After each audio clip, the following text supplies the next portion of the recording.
Shalom. Baik, terima kasih banyak Pak Maxfio yang telah menyoroti gerakan Saksi Yehova ini ya, Saksi Yehova ya, dari sudut pandang hukumnya dan juga menceritakan kilas balik atau latar belakang sedikit tentang Saksi Yehova yang dimana yang tadi telah dipaparkan secara panjang lebar dan juga secara mendetail oleh Pak Max tentang hukum-hukum di negara kita yang kalau kita perhatikan bersama yang tadi Pak Max telah sampaikan itu banyak sekali pelanggaran yang mereka lakukan, bahkan ada penistaan di sana.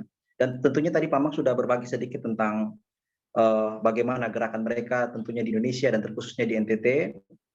Tapi juga nanti setelah ini Pak Albert akan langsung menyampaikan pemaparan atau materi dari sudut pandang teologis, dan setelah itu akan sama-sama buka sharing ya, atau waktu untuk diskusi supaya kita lebih lagi berbagi tentang gerakan saksi Yewa ini. Baik, tanpa berpanjang kata lagi, dari sudut pandang teologis, Pak Albert akan langsung saja menyampaikannya kepada kita semua. Kepada Pak Albert Rumapuk, waktu sepenuhnya saya berikan Pak Albert. Silakan Pak. Ya, baik. Makasih, Bung Yeriko. Terima kasih juga kepada Pak Max yang sudah menyampaikan pembahasan mengenai saksi Yehuwa dari sudut pandang hukum, Pak ya. Ya, saya akan langsung saja share screen. Sudah kelihatan ya, Pak Yeriko? Ya, bisa kelihatan Pak. Ya, saya akan bicara dari sudut pandang Alkitab ya, bagaimana kita menyikapi aliran ini. Jadi tema kita pada hari ini adalah saksi Yehuwa, bidat atau Kristen. Nah, kita akan mencari tahu sebetulnya posisi gerakan ini di mana. Apakah dia bidat ataukah termasuk dalam susunan Kristen, aliran Kristen. Sebelum membahas ini, saya tentu saja terbatas ya dalam informasi tentang saksi Yehuwa. Walaupun saya sudah bersama-sama mereka juga ada seringkali berdiskusi, tapi mungkin kalau ada hal-hal yang kurang lengkap dari penjelasan saya, di sini ada Pak Doni, lalu ada channel Saksi Yehuwa saya lihat yang sudah menguasai materinya.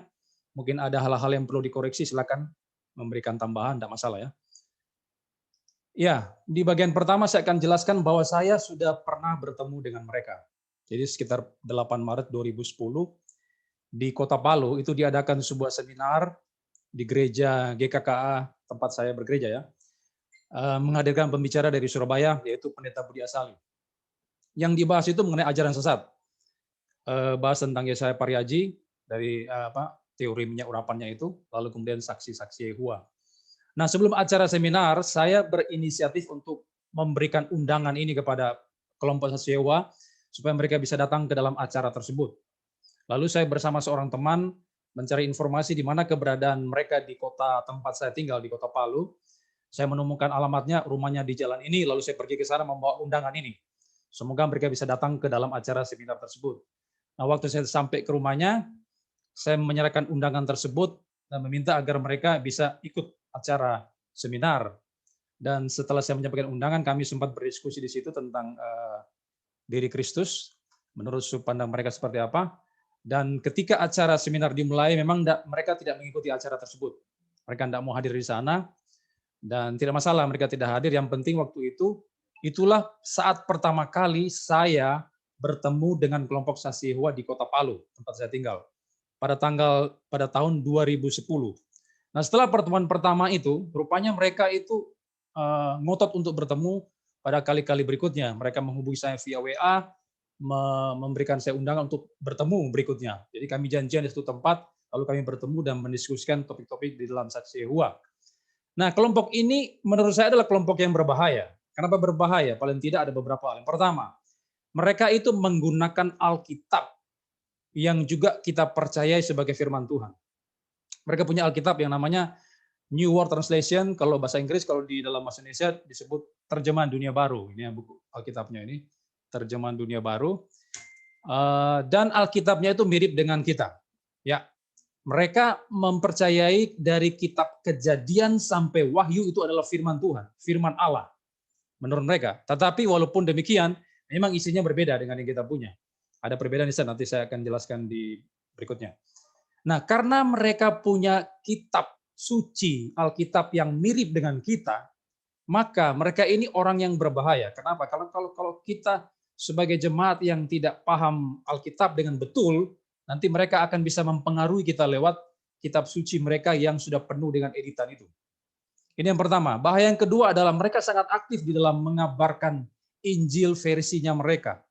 Mereka seperti kata Pak Max tadi, door to door ya, dari pintu ke pintu. Biasanya mereka berdua itu. Waktu saya bertemu dengan mereka, mereka selalu berdua. Ada yang satu penatuanya, lalu yang kedua adalah jemaatnya. Jadi mereka selalu berdua. Rupanya jemaat ini dilatih untuk bisa menyampaikan Injil versinya mereka didampingi oleh penatua. Ya, kalau ada kesulitan nanti dibantu oleh penatua. Mereka selalu berdua. Nah, mereka sangat aktif, bahkan getol ngotot menghubungi saya terus-menerus untuk mengadakan pertemuan untuk bicara tentang poin-poin pengajaran mereka. Ini menyebabkan mereka sangat berbahaya. Karena kalau kita, sekali lagi, kalau kita tidak paham Alkitab secara betul, kita bisa dipengaruhi dengan teori-teori mereka yang bertentangan dengan Alkitab. Nah, saya akan membahas sedikit sejarah Saksi Yehova. Tadi sudah disinggung oleh Pak Max. Gerakan ini dimulai pada akhir abad 19, ya, 1870-an. Pendirinya adalah Charles Taze Russell, 1852 sampai 1916. Lahir di Pennsylvania, Amerika Serikat. Kelompok Russell ini mulanya itu adalah kelompok study Bible yang disebut dengan siswa-siswa Alkitab. Nah, Russell kemudian waktu itu di masa kepemimpinannya diterbitkanlah sebuah majalah yang dikenal sebagai The Watchtower, yaitu Menara Pengawal. Itu majalah populer nomor 1 di Saksi Yehova yang sangat terkenal. Itu di masa pemerintahannya Russell. Kemudian Russell ini ternyata berlatar belakang Presbyterian dia. Dia sebelum mendirikan gerakan ini dia dari Presbyterian. Kemudian dia terbentur dengan beberapa hal di dalam kekristenan. Misalnya, dia tidak percaya dengan takdir. Nah, kalau orang-orang reform percaya predestinasi, Russell ini mempertanyakan takdir itu. Lalu kemudian dia mengatakan dia tidak setuju dengan pandangan Kristen yang mengatakan bahwa orang yang tidak percaya Yesus itu akan dihukum selama-lamanya di neraka. Kenapa? Karena Allah itu penuh kasih kok dia menghukum orang selama-lamanya di neraka. Tidak masuk akal bagi Russell. Lalu kemudian dia menolak doktrin Allah Tritunggal. Ini yang menyebabkan dia kemudian keluar dari agama sebelumnya, kemudian mendirikan gerakan ini. Mulanya itu bernama Siswa-siswa Alkitab. Kemudian setelah Russell meninggal, dia digantikan oleh presiden yang kedua, yaitu Joseph Franklin Rutherford. Nah, di masa Rutherford ini kemudian terbit lagi majalah yang namanya Sedarlah. Sekarang mungkin sudah berjudul Sadarlah itu ya, sama aja itu. Di masa kepemimpinan Rutherford ini, yang mulanya tadi bernama Siswa-siswa Alkitab, kemudian di suatu kebaktian besar mereka di Ohio, mereka kemudian memunculkan sebuah istilah baru, dan mereka ingin disebut sebagai saksi-saksi Yehova. Lalu muncullah istilah itu pada masa presiden yang kedua Rutherford. Kemudian dilanjutkan oleh Nathan Hagner yang menjadi presiden ketiga lembaga Menara Pengawal, dan itu pada masa pemerintahannya dia, presiden ketiga ini, muncullah Alkitab terjemahannya Saksi Yehova, New World Translation ya. New World Translation muncul itu di masa pemerintahannya presiden yang ketiga ini. Saya mengutip ini dari buku mereka langsung di Pencarian Manusia akan Allah, halaman 351, 359. Kemudian selanjutnya kita akan bicara begini ya. Tema kita ini kan apakah Saksi Yehova itu bidat atau Kristen? Nah, hal yang pertama yang mesti kita tahu dulu, kita mesti mendefinisikan kata itu secara betul ya. Kita harus masuk kepada definisi dulu, karena sebelum kita membahas lebih lanjut, kalau kita tidak punya kesepakatan kata apa yang dimaksud dengan bidat dan Kristen itu, nanti penjelasan kita akan ngambang ya, bisa lari kemana-mana. Nah, bidat, saya mengutip beberapa pendapat di sini. Misalnya Michael L. Brown, ini adalah seorang sarjana juga, dia seorang apologet yang mengkritisi ajaran Hypergrace. Dalam bukunya Hypergrace halaman 23 dia mengatakan bahwa bidat itu adalah mengambil separuh kebenaran dan menjadikannya seluruh kebenaran. Misalnya kalau di abad-abad pertama itu ada yang disebut dengan gnostik. Doketisme maksudnya, doketisme. Jadi mereka mengatakan bahwa Yesus itu hanya nampaknya saja sebagai manusia, tidak betul-betul manusia 100% sejati, dan hanya nampaknya saja. Lalu mereka mengambil kesimpulan bahwa Yesus itu bukanlah manusia 100%. Itu cuma mengambil separuh kebenaran. Lalu muncul ebionitisme misalnya yang menolak keilahian Yesus, tapi mengakui kemanusiaan Yesus. Jadi hanya mengambil sebagian kebenaran, Yesus adalah manusia, tapi mereka menjadikan itu seakan-akan itu adalah kebenaran yang diajarkan di seluruh Alkitab. Nah, ini definisi bidat menurut Brown. Lalu dari Ensiklopedia Alkitab Masa Kini, dia mendefinisikan bidat itu sebagai sekte atau mazhab, golongan, dan perpecahan. Semuanya merupakan terjemahan dari kata Yunani hairesis. Saya mencoba secara cepat ya. Moga-moga saya bisa berlangsung selama 30 menit ini. Yang sebenarnya berarti pilihan. Dalam pengertian modern mengenai kekeliruan secara doktrin tercatat dalam 2 Petrus 2 ayat 1. Jadi istilah bidat itu mulanya itu dari kata Yunani hairesis itu sebetulnya artinya adalah pilihan. Pilihan. Kemudian itu mengalami perkembangan makna dan di dunia modern saat ini kita mengerti bidat itu sebagai sebuah kelompok yang mengerti doktrin itu secara keliru, terutama doktrin-doktrin esensial. Misalnya diberikan contoh dalam 2 Petrus 2 ayat 1. Kalau kita melihat 2 Petrus 2 ayat 1, di sana kan dibicarakan mengenai nabi-nabi palsu, di mana mereka menyampaikan pengajaran sesat dan menolak penguasa satu-satunya. Nah, kata-kata pengajaran sesat itu dari kata Yunani hairesis, dan itu adalah bidat ya. Jadi bidat di sini menurut pengertian ini itu mengacu kepada penyelewengan terhadap doktrin-doktrin esensial di dalam kekristenan. Saya mengambil definisi bidat seperti ini. Misalnya dalam hal kristologi, dalam hal Allah Tritunggal, dalam hal soteriologi. Kalau ada kelompok ajaran atau aliran tertentu yang bertentangan dengan ajaran-ajaran esensi ini, mereka itu adalah bidat. Ya, ini pengertian bidat ya. Dan kita akan masuk selanjutnya. Sekarang Kristen itu apa? Menurut Ensiklopedia Alkitab Masa Kini, semula itu adalah nama ejekan. Lama-kelamaan orang percaya harus menjawab pertanyaan, apakah kamu Kristen? Tidaklah memalukan untuk menerima maksud sebuah nama kehinaan jika nama itu berisi nama juru selamat. 1 Petrus 4 ayat 16 berpusat kepada pribadi Kristus. Jadi mulanya itu sebetulnya adalah ejekan kepada pengikut-pengikut Kristus. Kemudian lama-kelamaan itu mengalami perkembangan makna lagi, dan itu ditujukan bagi orang-orang yang mengikut Kristus. Pengikut Kristus itulah yang disebut sebagai Kristen. Makanya Dr. R. Sudarmo dalam Kamus Istilah Teologi halaman 49 mengatakan bahwa bidat itu dari bahasa Yunani Kristianos, artinya pengikut Kristus. Nah, sekarang kita akan menentukan ya, sekarang posisinya saksi Yehova di mana ini sebetulnya? Apakah dia masuk di dalam bidat ataukah dia masuk di dalam aliran kekristenan? Tertentu sesuai dengan definisi yang sudah kita sampaikan tadi. Saya akan menyoroti hal-hal yang terkait dengan doktrin-doktrin esensi yang dipahami oleh kelompok ini. Kristologi, Allah Tritunggal, dan soteriologi. Yang pertama, mengenai kristologi, saya ambil dari buku mereka Bertukar Pikiran mengenai ayat Alkitab, halaman 430, 431. Bagaimana pandangan mereka tentang Yesus? Yesus itu bukan Allah bagi mereka. Saya berikan kutipannya. Yohanes pasal 1 ayat 1, kata sandang tertentu bahasa Inggris the muncul di depan kata theos Allah yang pertama, tetapi tidak di depan yang kedua. Jika didahului kata sandang menunjuk kepada identitas kepribadian, tanpa kata sandang di depannya itu menunjuk kepada sifat seseorang. Jadi ayat ini tidak mengatakan bahwa firman atau Yesus sama dengan Allah, tetapi sebaliknya seperti Allah, ilahi, suatu Allah. Jadi jelas dari buku mereka di halaman 430 sampai 431, mereka mengatakan Yesus bukan Allah, tetapi menurut teks dalam Yohanes 1 ayat 1, Yesus itu adalah suatu Allah atau ilahi, seperti Allah. Ya, nah, posisi saksi Yehova ini persis sama dengan pendeta Dr. Erastus ketika dia juga melihat teks pasal Yohanes 1 ayat 1. Pak Erastus juga mengatakan bahwa Yesus itu adalah bersifat ilahi katanya. Sama persis dengan saksi Yehova di sini. Nah, sekarang kita akan menjawab itu. Apakah betul seperti itu?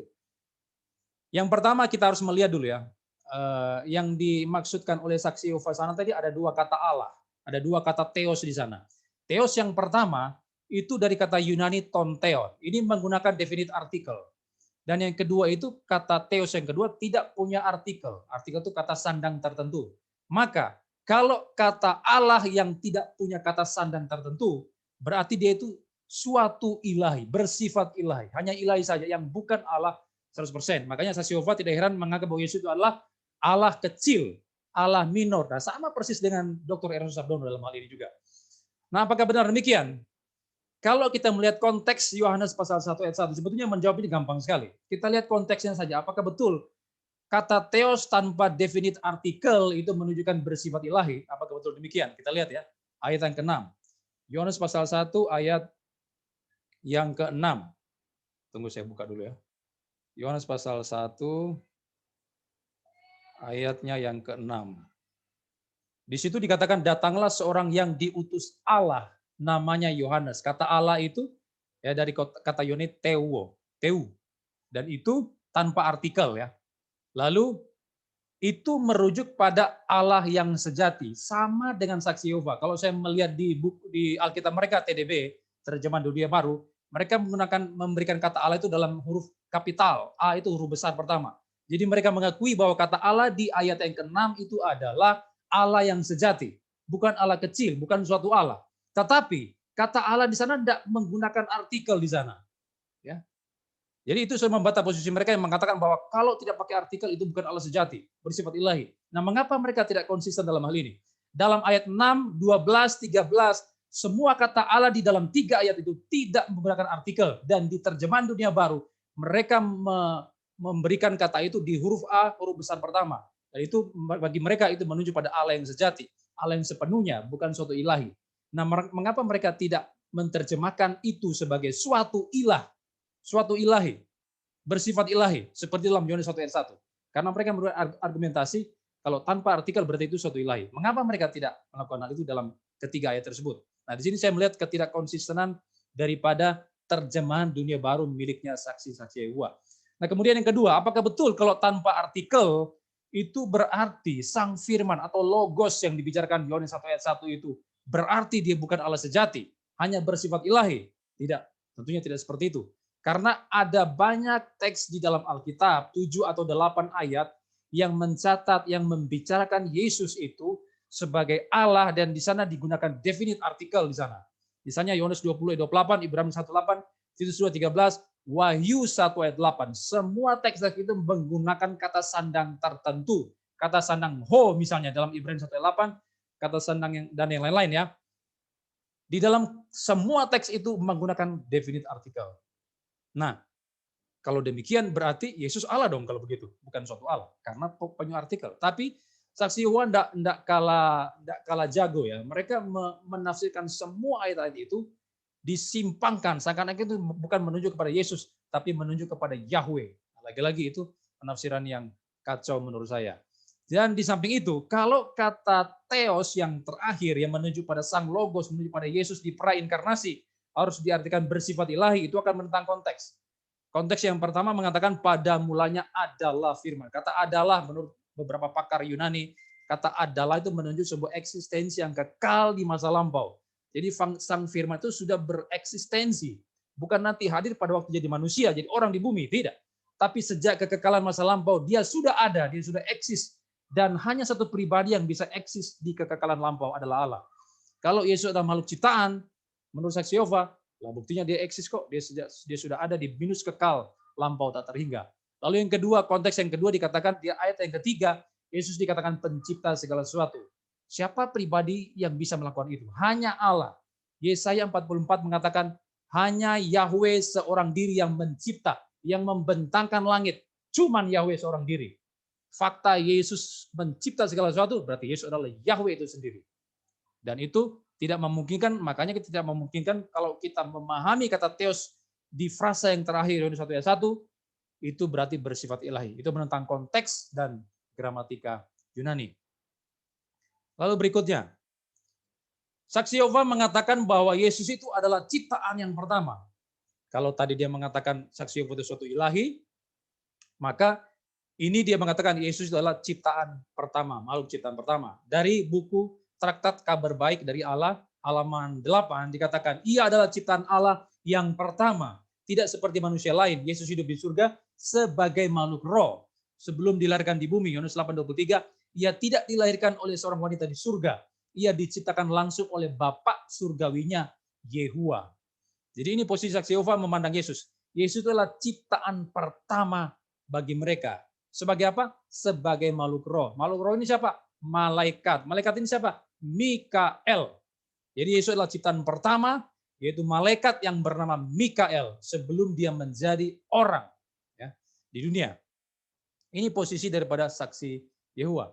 Nah, kita menanggapi seperti ini. Yang pertama, Yohanes 8 ayat 23, mereka kan tadi menggunakan teks dalam Yohanes 8 ayat 23 ya. Yohanes 8 ayat 23 itu tidak mencatat Yesus adalah makhluk roh. Dari mana mereka memahami seperti itu? Ayatnya enggak ngomong seperti itu ya. Yohanes 8 ayat yang ke-23. Lalu ia berkata kepada mereka, kamu berasal dari bawah, aku dari atas. Kamu dari dunia ini, aku bukan dari dunia ini. Nah, kan cuma dikatakan, Yesus mengatakan aku dari atas. Kenapa sampai memunculkan sebuah kesimpulan bahwa karena adanya kata-kata aku dari atas, lalu menyimpulkan bahwa oh berarti Yesus adalah makhluk roh. Mikael berarti, dia adalah malaikat Mikael. Nah, ini kan tidak seperti itu. Itu tidak akan cocok seperti itu. Tetapi maksud ayat itu sebetulnya tidak sedang mau menjelaskan bahwa Yesus adalah Mikael atau malaikat atau makhluk roh, tetapi ayat itu sedang menjelaskan praeksistensi daripada Kristus. Bahwa dia sudah berkeberadaan, dia sudah bereksistensi sebelum dia berinkarnasi. Itu maksud daripada teks tersebut. Jadi tidak sama sekali menjelaskan bahwa Yesus adalah Mikael. Ini merupakan ciptaan yang pertama. Lalu kalau kita memahami seperti itu akan bertentangan dengan banyak teks, misalnya Yohanes 1 ayat 1, seperti yang sudah saya katakan tadi. Dia memiliki eksistensi yang kekal di masa lampau, dia adalah pencipta segala sesuatu. Lah, kalau dia pencipta segala sesuatu, kekal di masa lampau, apakah memungkinkan dia dicipta? Itu kan tidak memungkinkan seperti itu. Itu kan menabrak Yohanes 1 ayat 1. Lalu kita akan masuk doktrin Allahnya saksi Yehova. Mereka memahami Allah itu seperti apa? Dari buku Haruskah Anda Percaya Kepada Tritunggal halaman 6 dikatakan, jadi ke-39 buku dari kitab-kitab Ibrani ataupun kanon dari ke-27 buku yang terilham dari kitab-kitab Yunani Kristen, tidak ada yang memuat ajaran yang jelas mengenai Tritunggal. Jadi menurut mereka dari sepanjang Alkitab, dari Kejadian sampai Wahyu, tidak ada itu ajaran Tritunggal. Tidak ada di dalam Alkitab. Lalu Allah itu hanya satu pribadi bagi mereka, yaitu Yahweh atau Yehuwa. Yesus makhluk ciptaan, Roh Kudus itu adalah tenaga aktifnya Allah, seperti listrik ya. Mereka dalam bukunya mereka menggambarkan Roh Kudus sebagai listrik ya, yang bisa menimbulkan arus listrik sehingga bisa menyalakan lampu dan sebagainya. Nah, itulah Roh Kudus, mereka gambarkan seperti itu. Hanyalah tenaga aktif Allah, kuasanya Allah yang dipakai oleh Yehuwa untuk melakukan sesuatu. Halaman 12, 13, 20. Nah, tanggapan saya seperti ini. Yang pertama, kalau mereka mengatakan Allah Tritunggal tidak diajarkan dalam Alkitab, lalu mereka juga mengatakan bahwa istilah Tritunggal tidak ada di dalam Alkitab. Ya, memang betul. Istilah Tritunggal memang tidak ada dalam Alkitab. Tetapi konsepnya itu ada di dalam Alkitab. Jadi walaupun istilahnya tidak ada, tapi ajarannya itu ada dalam Alkitab. Misalnya kata sakramen. Sakramen kan tidak ada dalam Alkitab juga. Tapi ajarannya ada. Baptisan kudus dan perjamuan kudus. Itu ada di dalam Alkitab. Nah, makanya kita menggunakan istilah sakramen. Walaupun istilahnya tidak ada Alkitab, tapi kalau ajarannya ada, mengapa kita tidak mau terima? Nah, kalau saksi Yehova tidak mau terima ajarannya hanya berdasarkan tidak ada kata-kata tersebut dalam Alkitab, itu omong kosong menurut saya. Yang pertama, Yesus itu adalah Allah sepenuhnya. Yohanes 1 ayat 1, Ibrani 1 ayat 8, Roh Kudus adalah Allah. Kisah 5 ayat 3, 4, 9. Yahweh jelas adalah Allah. Saksi Yehova tidak persoalkan itu. Jadi karena Yesus adalah Allah, Roh Kudus adalah Allah, Bapa juga adalah Allah, maka apakah ada tiga Allah? Tidak ada. Tetap hanya ada satu Allah. Karena Ulangan 6 ayat 4 mengatakan, Ulangan 6 ayat 4, dengarlah hai Israel, Tuhan Allah kita Esa. Tuhan Allah kita Esa katanya kan. Jadi di dalam keesaan Allah itu ternyata ada semacam kejamakan tertentu dalam diri Allah. Jamak apa? Bukan Allahnya yang jamak. Kita tidak mengenal Allah yang jamak. Tidak ada. Tidak ada tiga Allah dalam Alkitab.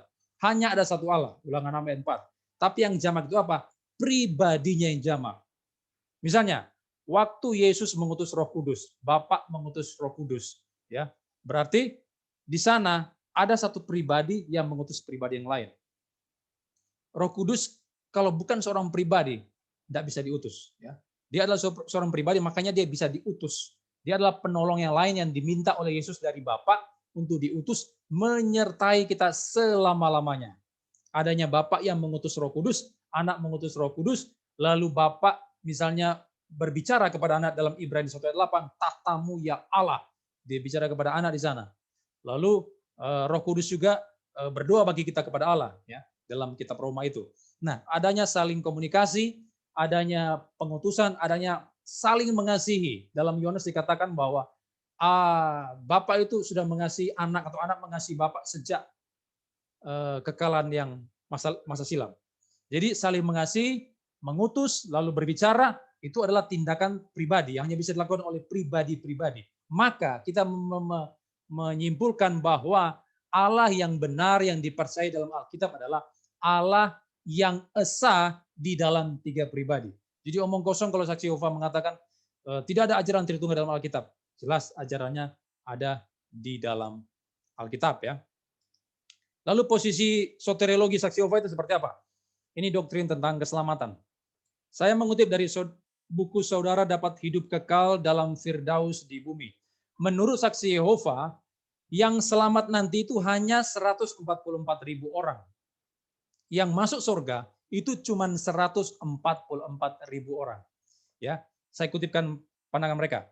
Wahyu 14 ayat 1-3, perhatikan bahwa hanya 144.000 orang yang terlihat bersama anak domba, Kristus Yesus di Bukit Sion, surgawi, Ibrani 12:22. Jadi, bukan semua orang baik pergi ke surga, tetapi Allah menyingkapkan bahwa hanya 144.000 orang yang teruji dan setia yang akan dibawa ke sana untuk memerintah bersama Kristus. Nah, maka menurut saksi Yehova, surga itu sudah penuh dengan sejumlah orang. Berapa itu? Cuman 144.000 orang. Ya. Siapakah 144.000 orang? Ya orang tertentu, orang pilihan Yahweh, orang-orang yang terurap. Ya, waktu saya ada bersama-sama dengan mereka, saya tanya, apakah sekarang 144.000 itu sudah terpenuhi enggak? Lalu penatua dari saksi Yehova mengatakan belum terpenuhi. Lalu kapan terpenuhi itu? Ya nanti akan terpenuhi. Lalu siapa orang-orang itu ya? Makanya waktu mereka perjamuan kudus, apa istilahnya mereka ya? Saya kurang tahu istilah perjamuan kudus. Jadi ada diedarkan ya, semacam kita seperti perjamuan kudus seperti itu, diedarkan dan kita tidak bisa mengambil itu. Hanya orang-orang tertentu, yaitu orang yang terurap, yang bisa mengambil itu, yaitu orang-orang yang nanti masuk dalam bilangan 144.000 itu, yang nanti masuk surga. Jadi tidak sembarang orang bisa menerima hal itu. Nah, mereka mengatakan surga untuk 144.000 orang. Tanggapan saya, mereka mendasari pada kitab Wahyu kan, 144.000 hanya dibicarakan dalam kitab Wahyu. Nah, perlu kita ketahui bahwa kitab Wahyu itu adalah kitab simbolis ya. William Hendrickson mengatakan itu kitab Wahyu itu dipenuhi dengan lukisan-lukisan yang bergerak ya. Dipenuhi dengan simbol-simbol yang luar biasa banyaknya. Maka kita tidak boleh sembarangan mengartikan, menafsirkan kitab Wahyu secara sembrono. Tidak bisa. Karena itu adalah kitab simbolis.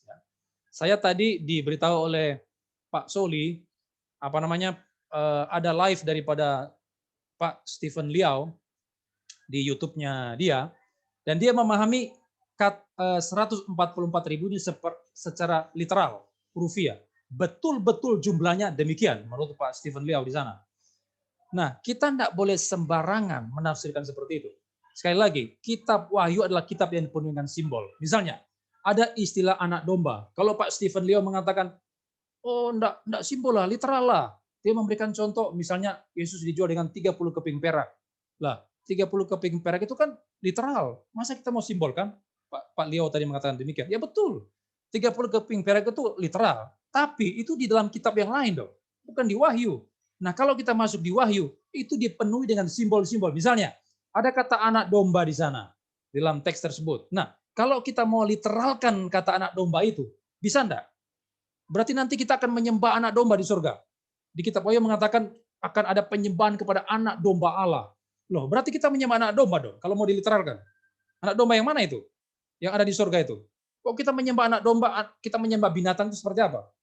Maka kita tidak bisa meliteralkan semua hal-hal yang ada di Wahyu. Memang ada hal-hal tertentu yang bisa diharfiahkan, kita pahami secara harfiah, tapi tidak semua seperti itu. Ya. Lalu ada di atas dahi tertulis nama anak domba dan nama bapa. Apakah harus diliteralkan itu? Menurut saya tidak diliteralkan, tidak bisa kita harfiahkan itu. Kalau ditulis nama anak domba dan nama bapa, untuk apa itu? Nama bapa itu siapa? Yahweh atau Yehuwa? Tidak ada kejelasan. Kalau memang nama bapa itu penting, orang-orang saksi Yehova mengatakan namanya itu adalah Yehua, kalau penting, lalu mengapa sampai sekarang tidak ada yang bisa memastikan bagaimana penyebutan 4 huruf mati YHWH itu? Tidak ada. Teolog-teolog yang top tidak pernah mengatakan bahwa ada orang yang bisa memastikan bagaimana menyebut 4 huruf mati itu. Tidak pernah. Saksi Yehova mengklaim itu sebutannya Yehua. Dari mana itu? Dasarnya di mana itu? Karena ada di dalam abad-abad tertentu, di sepanjang ratusan abad tertentu, nama itu tidak diucapkan lagi. Kenapa? Karena nama itu dianggap sebagai sesuatu yang sakral, yang kudus, yang keramat. Jadi orang-orang Yahudi tidak mau menyebutkan nama itu. Lalu ketika mereka membaca kitab Taurat, waktu menjumpai 4 huruf mati, mereka menggantinya dengan Adonai atau Hashem di sana. Kenapa? Karena itu nama yang kudus bagi mereka, yang sakral bagi mereka. Maka ada satu titik di mana nama itu tidak diucapkan lagi. Maka sekarang tidak ada satupun yang tahu bagaimana mengucapkan 4 huruf mati itu. Kalau nanti di dahi tertulis nama Bapak itu siapa? Nggak ada yang tahu, bukan? Jadi kita tidak bisa menghurufiakan ayat tersebut. Nah sekarang, saya meminta konsistensi daripada saksi Yehova. Kalau mereka mengatakan 144.000 itu secara hurufiah, yang masuk surga sejumlah itu, maka mereka harus konsisten juga. 144.000 itu terdiri dari berbagai suku-suku Israel. Ada Yehuda, ada Ruben, ada Gad, Asyer, dan sebagainya. Dalam Wahyu 7, 5, dan 8. Kalau mereka mau konsisten, kenapa mereka tidak memahaminya demikian juga? Berarti yang masuk surga itu hanya orang-orang Israel dong. Hanya 12 suku Israel yang berjumlah 144.000. Bukan semua orang yang ada di bumi. Tapi saksi Yehova tidak memahami seperti itu. Mereka memahami bahwa bukan hanya Israel, tapi seluruh orang di bumi ini yang merupakan kaum terurap istilah mereka. Atau domba-domba yang lain. Mereka menggunakan teks dalam Yohanes 10. Itu adalah kelompok kecil dalam 144.000. Tapi bukan hanya orang Israel. Orang-orang yang ada di bumi ini. Di berbagai bangsa. Ya kan? Jadi mereka tidak konsisten di sini dengan penafsiran mereka. Kalau mereka mau hurufiahkan 144.000, berarti yang masuk surga itu cuman orang-orang Israel saja dari 12 suku. Apakah seperti itu? Saksi Yehova juga tidak menerima itu. Karena mereka memahami suku-suku Israel itu sebagai Israel yang rohani. Itu menurut pemahaman saksi Yehova. Nah, lalu bagaimana kita memahami 144.000 itu? Saya sepakat dengan penafsir-penafsir reform, misalnya siapa ya? Mungkin Anthony Hukema atau William Hendrickson, saya lupa itu, saya pernah baca di buku tafsiran mereka. Itu menunjuk kepada gereja atau orang percaya atau wakil orang-orang yang diwakili orang-orang percaya di sana, mewakili orang percaya maksudnya itu. Kenapa? Karena Israel itu adalah tipe daripada gereja. Dalam 1 Petrus 2 ayat 9, kita bisa bandingkan dalam 1 Petrus 2 ayat 9, maka yang dimaksud di sana adalah gereja, umat Allah. Ya. Umat Allah di sana, maksudnya seperti itu. Kemudian, kalau penafsiran saksi Yehova itu benar, itu tidak akan cocok. Tidak akan cocok dengan Wahyu 7 ayat 9. Karena yang masuk surga itu ternyata tidak terhitung banyaknya. Jumlahnya itu tidak terhitung. Menurut Wahyu 19 ayat 1. Jadi, tidak mungkin hanya sebatas 144.000 doang. Tidak mungkin seperti itu. Lalu dalam Yohanes 3:16, Kisah 16:31 dan banyak teks lain di Alkitab yang mengatakan yang percaya Yesus akan masuk surga, hidup kekal selama-lamanya, tidak binasa. Nah, masa cuma hanya sekelompok 144.000 orang itu? Kan tidak mungkin seperti itu. Yang percaya Yesus ini banyak di seluruh dunia itu, bukan cuma sebanyak itu, ada jutaan orang percaya. Indonesia aja udah banyak sekali. Orang-orang Kupang aja sudah banyak yang percaya Yesus. Orang Palu juga sudah banyak yang percaya Yesus. Jadi tidak hanya sebatas 144.000. Jadi kalau kita mau memahami bahwa yang masuk surga hanya sebatas 144.000 orang, menurut saya itu penafsiran yang tidak kuat sama sekali, menentang konteks dan banyak ayat-ayat yang lain di dalam Alkitab. Lalu yang kedua, nah kalau 144.000 yang masuk surga, lalu yang lain kemana? Nah, yang lain kemana? Menurut mereka, yang lainnya itu tinggal di bumi yang baru, yang mereka sebut sebagai Firdaus. Saya kutikan dalam buku mereka, saudara dapat hidup kekal dalam Firdaus di bumi, halaman 7, 126. Mengapa kita tahu pasti bahwa saudara dapat hidup kekal di dalam Firdaus di bumi? Alkitab menyebut orang-orang ini sebagai bumi baru. 2 Petrus 2:13, Wahyu 21, antara lain termasuk Ayub, Daud, Yohanes Pembaptis. Ya, semua orang setia yang hidup sebelum Kristus, akan tetapi lebih banyak lagi orang yang akan membentuk bumi yang baru, termasuk orang-orang yang hidup melampaui akhir sistem jahat ini. Jadi ternyata orang-orang kudus di perjanjian lama seperti Ayub, Daud, Yohanes Pembaptis, termasuk Abraham, Ishak, Yakub, tidak masuk surga bagi mereka. Luar biasa nih orang saksi Yehova ya. Mereka mengatakan Abraham, Ishak, Yakub, Daud, Yohanes tidak masuk surga. Ya kan? Lalu mereka kemana? Mereka ada di bumi yang baru yang mereka sebut sebagai Firdaus itu. Ya, dari dua ayat tersebut. Saya akan tanggapi seperti ini. Yang pertama, saya mengalami kesulitan di sini ya. Terus terang ya, saya berterus terang aja. Saya tidak akan sembunyikan pemahaman saya. Waktu saya mencoba mencari tafsiran terhadap dua teks ini, 2 Petrus 3, 10, 13, dan Wahyu 21 ayat 1, saya mengalami kesulitan di sana.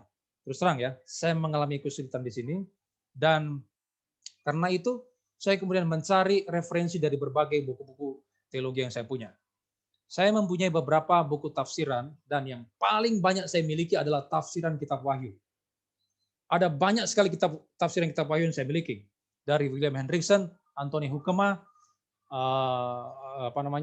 termasuk penafsir-penafsir dari kelompok dispensasional ya, seperti Stanley Horton dari Pentakosta, Stedman, dan sebagainya. Saya baca buku-buku mereka itu, ada pertentangan antara satu dengan yang lainnya dalam memahami kedua teks ini. Jadi saya mengalami kesulitan di sini, lalu saya kemudian mencari tahu secara lebih jauh lagi. Yang dipersoalkan di sana kan kata baru di sana. Langit dan bumi yang baru. Dalam 2 Petrus 2 juga dikatakan ada kata baru di sana. 2 Petrus 3 ada kata baru. Nah, saya menyoroti kata baru ini. Kata yang baru itu atau baru di dalam kedua teks tersebut itu dari kata Yunani kainos yang berarti baru di dalam hal natur kualitas.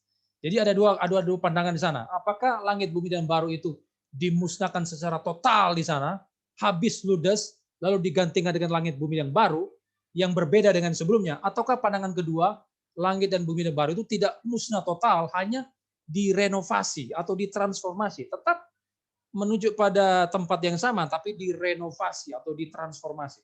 Di mana dari kedua pandangan ini yang benar? Ya, cukup membingungkan bagi saya.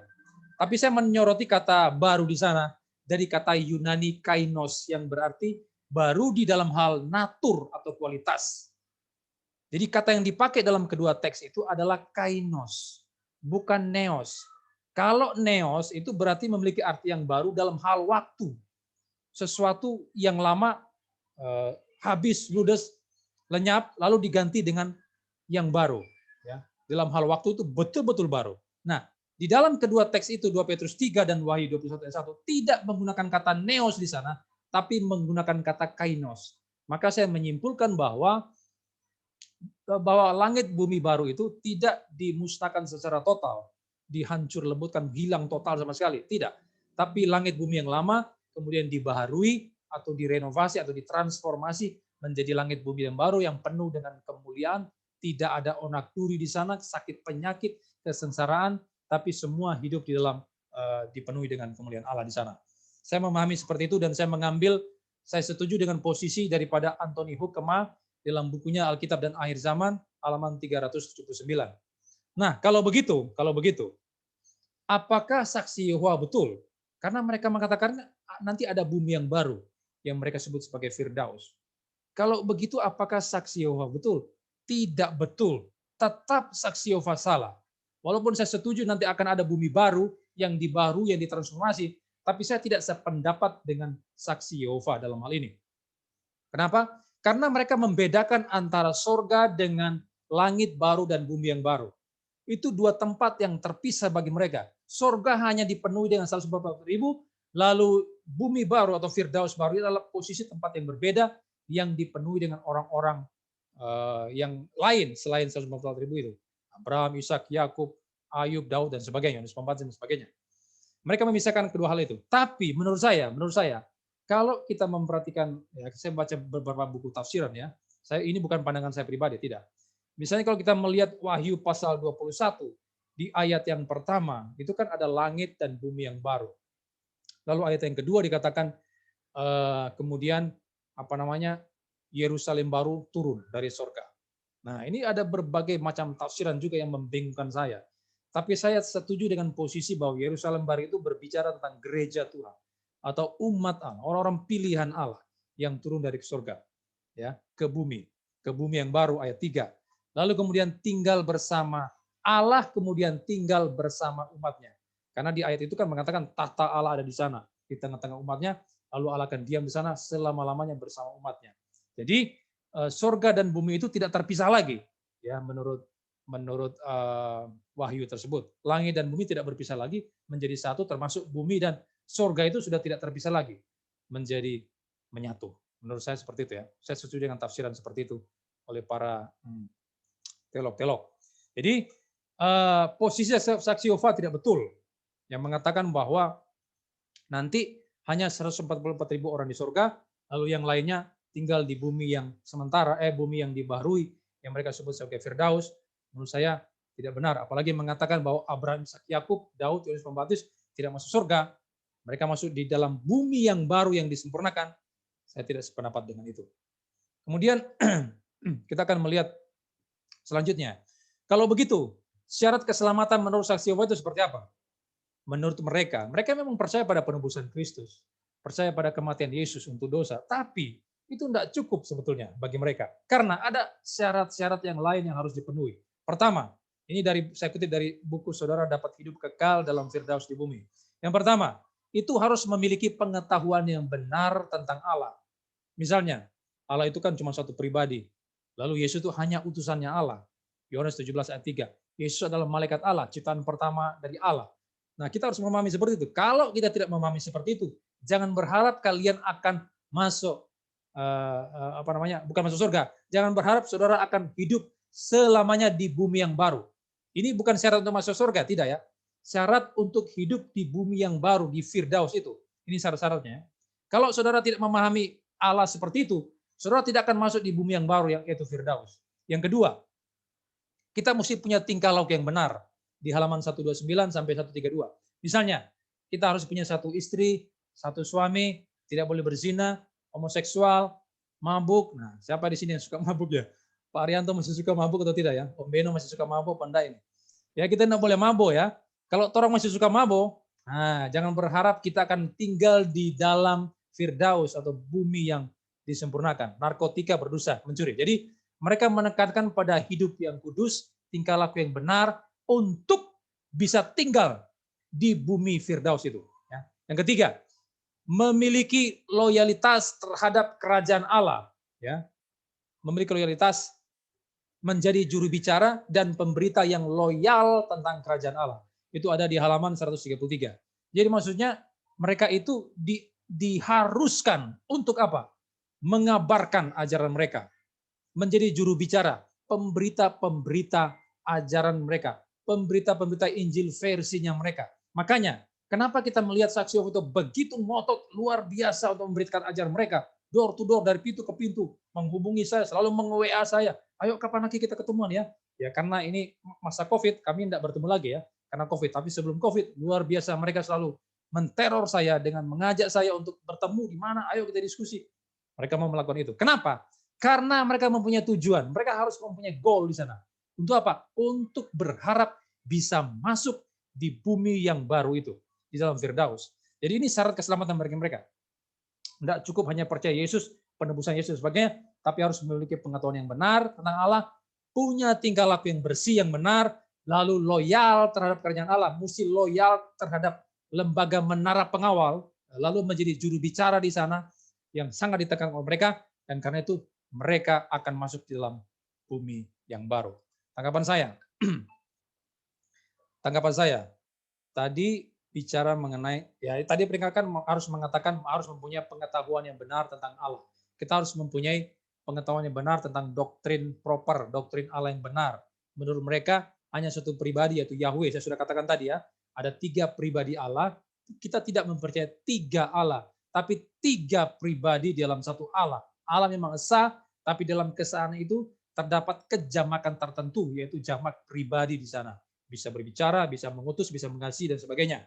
Lalu mereka menggunakan Yohanes 17 ayat 3 tadi ya.